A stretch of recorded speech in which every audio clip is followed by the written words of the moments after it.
देवरानी की सौतन। राधा एक सीधी सादी लड़की है। उसकी सास विमला तो उसे बहुत प्यार करती है, लेकिन उसकी जिठानी लता को राधा बिल्कुल पसंद नहीं। राधा अपने ससुराल में बहुत खुश थी, लेकिन उसकी ये खुशी ज्यादा दिनों तक नहीं टिकी, क्योंकि राधा का पति मिहिर उसकी सौतन ले आया। ये कौन है जी? आप किसको घर पर ले आए? ये इस घर की नई बहू और मेरी पत्नी सोनाली है। क्या आपने दूसरी शादी कर ली? ऐसा करते हुए आपको शर्म नहीं आई? आपने एक बार भी मेरे बारे में नहीं सोचा? ये क्या बोल रहा है बेटा? तेरी पहली पत्नी के होते हुए तू दूसरी शादी कैसे कर सकता है? कौन है ये चुड़ैल? निकाल इसे यहाँ से। माँ राधा, आप दोनों एक बात समझ लो। मैंने सोनाली से शादी अपनी मर्जी से की है, वो यहीं रहेगी। और राधा, तुम्हें यहाँ रहना है तो रहो, नहीं तो निकल जाओ यहाँ से। पर सोनाली अब यहीं रहेगी। राधा को मिहिर की बात सुनकर बहुत दुख हुआ। वो रोते हुए अपने कमरे में चली गई। तभी मिहिर सोनाली को उसी कमरे में लाता है और राधा से कहता है, राधा, तुम गेस्ट रूम में शिफ्ट हो जाओ। आज से सोनाली मेरे साथ इसी रूम में रहेगी। ये क्यों इस रूम में रहेगी? ये मेरा कमरा है, आप इसे लेकर गेस्ट रूम में चले जाओ। ओह डार्लिंग, इस गवार को तुमने सर पर चढ़ा रखा है। छोड़ो ना, हम दोनों गेस्ट रूम में ही चले जाते हैं। वैसे भी इस रूम का इंटीरियर डिजाइन मुझे खास पसंद नहीं आया। ओके डार्लिंग, जैसा तुम कहो। मिहिर उसे लेकर चला जाता है और राधा कमरे में बैठकर बहुत रोती है। तभी वहां पर विमला और लता आ जाती हैं।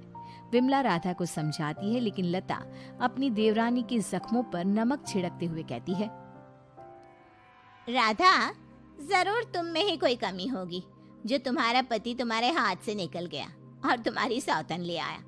मेरे पति तो बिल्कुल वैसे नहीं है। वो किसी दूसरी औरत को आंख उठाकर देखते तक नहीं है। हाँ, मेरी ही कमी है कि मैंने उन्हें भगवान की तरह पूजा, उनकी हर छोटी से छोटी बात का ख्याल रखा। मुझे नहीं पता था कि वो मेरे साथ ऐसा करेंगे। लता बहू, ये कोई समय है ऐसी बातें करने का? जाओ, राधा के लिए कुछ खाने को ले आओ। अगली सुबह सब बैठकर नाश्ता कर रहे थे। तभी सोनाली और मिहिर भी वहां आ गए। सोनाली कहती है, डार्लिंग, क्या यहाँ रोज इतना ही ऑयली ब्रेकफास्ट बनता है? मुझे इतना ऑयली खाने की आदत नहीं। सुबह कुछ हेल्दी फूड खाना चाहिए। आज तुम ये खा लो डार्लिंग, कल से तुम जो कहोगी इस घर में वही बनेगा। ओके डार्लिंग, मैं आज तुम्हें अपने हाथों से खाना खिलाऊंगी। सोनाली मिहिर को अपने हाथों से खाना खिलाती है।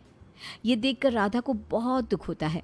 उसके बाद मिहिर अपने ऑफिस चला जाता है। तब लता सोनाली से कहती है, सोनाली, कैसा लगा तुम्हें अपना ससुराल? अच्छा है, लेकिन यहाँ कोई भी मुझे पसंद नहीं करता। पसंद तो मुझे भी कोई नहीं करता। सब उस राधा के आगे पीछे ही घूमते हैं। चलो छोड़ो इन बातों को, आओ मैं तुम्हें घर दिखाती हूँ। लता सोनाली से बहुत बातें करती है। जब मिहिर घर पर नहीं होता तो दोनों आपस में घंटों बातें करती। लता और सोनाली की नजदीकियां देखकर विमला सोचती है, ये लता बहू हमेशा सोनाली से गुड़ पर चींटी की तरह क्यों चिपकी रहती है? राधा से तो कभी इसने ढंग से बात भी नहीं की। राधा भी तो इसकी देवरानी है और ये देवरानी से बोलती तक नहीं, लेकिन देवरानी की सौतन से चिपकी रहती है। विमला ये सब सोच ही रही होती है कि तभी वहां राधा आकर पूछती है, माँ जी, आज रात के खाने में क्या बनाऊं? अरे राधा, मुझसे क्या पूछ रही है? अपने पति से पूछ। मिहिर जी। राधा कुछ बोल पाती इससे पहले ही मिहिर बोल पड़ता है, माँ, मैं और सोनाली आज शाम मूवी देखने जाएंगे और डिनर भी बाहर करेंगे, तो आप हमारे लिए कुछ मत बनाना। ये बोलकर मिहिर वहां से चला जाता है। राधा रोते हुए अपनी सास से कहती है, देखा माँ जी आपने, आप ये मुझसे बात करना भी पसंद नहीं करते। ये मेरे साथ ऐसा बर्ताव करते हैं जैसे मैं इस घर में रहती ही नहीं हूँ। अरे ना ना बेटा, रो मत तू। उस सोनाली का जादू इसके सर से उतरेगा ना तो ये फिर से तुम्हारे पास ही आएगा। शाम को मिहिर सोनाली को आवाज देता है, सोनाली, सोनाली जल्दी बाहर आओ। इतनी देर करोगी तो मूवी शुरू भी हो जाएगी। ओह डार्लिंग, तुम तो तैयार भी नहीं होने देते। देखो, कैसी लग रही हूँ मैं? हमेशा की तरह बहुत खूबसूरत। अब चलो जल्दी करो, बहुत देर हो रही है। मिहिर सोनाली के साथ चला जाता है। ये सब देखकर राधा बहुत रोती है।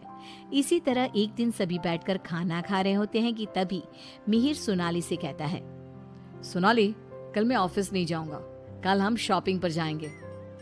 ठीक है डार्लिंग। बेटा, राधा को भी शॉपिंग पर ले जा, उसके सारे कपड़े पुराने हो गए हैं और वो दिन भर घर के कामों में लगी रहती है, कहीं बाहर ही नहीं जाती। बाहर जाएगी तो उसका मन भी बहल जाएगा। क्या कह रही हो माँ? मैं राधा को लेकर बाहर जाऊंगा? कभी नहीं। सॉरी माँ, लेकिन मेरे पास टाइम नहीं है। मैं आपको रुपया दे दूंगा, आप चली जाना उसे लेकर। बेटा, तू तो राधा को बिल्कुल भूल गया है, मगर ये याद रख, वो आज भी तेरी पत्नी है और इसी घर में रहती है। हाँ, तो वो क्यों रह रही है इस घर में? चली क्यों नहीं जाती? राधा, अगर तुम चाहो तो मैं तुम्हें तलाक दे सकता हूँ। तुम ठीक से सोच लो और अपना फैसला मुझे बता देना। बदले में जो चाहो वो मैं तुम्हें दे सकता हूँ। मिहिर की बात सुनकर राधा के ऊपर मानो बिजली सी गिर गई। इसी तरह कुछ दिन बीत गए। राधा अब बहुत दुखी और चुप चुप रहने लगी। एक रात विमला किचन की तरफ पानी लेने जा रही थी, लेकिन किचन में से बातों की आवाज सुनकर वो बाहर ही रुक गई और सोचने लगी, अरे, ये इतनी रात को कौन बातें कर रहा है? ये तो लता और सोनाली की आवाज लग रही है। ये दोनों इतनी रात को क्या बात कर रही है? ध्यान से सुनती हूँ तब पता चलेगा। वो दोनों की बात ध्यान से सुनती है। सोनाली लता से कह रही थी, देख मेम साहब, तेरे देवर को मैंने तेरे कहने से पटाया था, मैंने तेरा काम कर दिया। अब तू मुझे बाकी के रुपए दे दे, नहीं तो तेरे घर वालों को तेरी सारी सच्चाई बता दूंगी। अरे तू ज्यादा चालाक मत बन, मैं तुझे पहले भी कई सारे रुपए दे चुकी हूँ, अब और रुपए नहीं दे सकती। तू जैसी लड़की को इतना अच्छा घर दे दिया, इतना अच्छा पति दे दिया, और क्या चाहिए तुझे? विमला दोनों की बात सुनकर समझ जाती है कि दाल में कुछ काला है।